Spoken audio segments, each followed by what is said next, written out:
A9 ನ್ಯೂಸ್ಗೆ ಸ್ವಾಗತ. ನಾನು ರೇಣುಕಾ ಅನೂರೆ.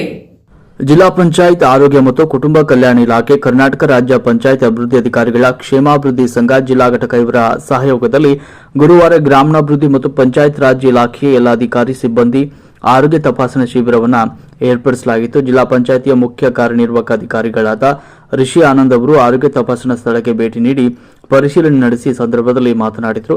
ಈ ಸಂದರ್ಭದಲ್ಲಿ ಜಿಲ್ಲಾ ಪಂಚಾಯತಿಯ ಮುಖ್ಯ ಯೋಜನಾಧಿಕಾರಿಗಳಾದ ನಿಂಗಪ್ಪ ಗೋಟೆ, ಉಪ ಕಾರ್ಯದರ್ಶಿಗಳಾದ ವಿಜಯಕುಮಾರ್ ಅಜೂರು, ಯೋಜನಾ ನಿರ್ದೇಶಕರಾದ ಸಿಬಿ ದೇವರಮನಿ, ಮುಖ್ಯ ಲೆಕ್ಕಾಧಿಕಾರಿಗಳಾದ ರಾಮಣ್ಣ ಹತ್ನಿ, ಜಿಲ್ಲೆಯ ಎಲ್ಲ ತಾಲೂಕುಗಳ ಕಾರ್ಯನಿರ್ವಾಹಕ ಅಧಿಕಾರಿಗಳು, ಆರೋಗ್ಯ ಇಲಾಖೆಯ ಅಧಿಕಾರಿಗಳು, ಸಿಬ್ಬಂದಿ ವರ್ಗದವರು ಹಾಗೂ ಜಿಲ್ಲಾ ಪಂಚಾಯತ್ ತಾಲೂಕು ಮಟ್ಟದ ಅಧಿಕಾರಿಗಳು ಮತ್ತು ಗ್ರಾಮ ಪಂಚಾಯತ್ ಅಭಿವೃದ್ಧಿ ಅಧಿಕಾರಿಗಳು ಉಪಸ್ಥಿತರಿದ್ದರು.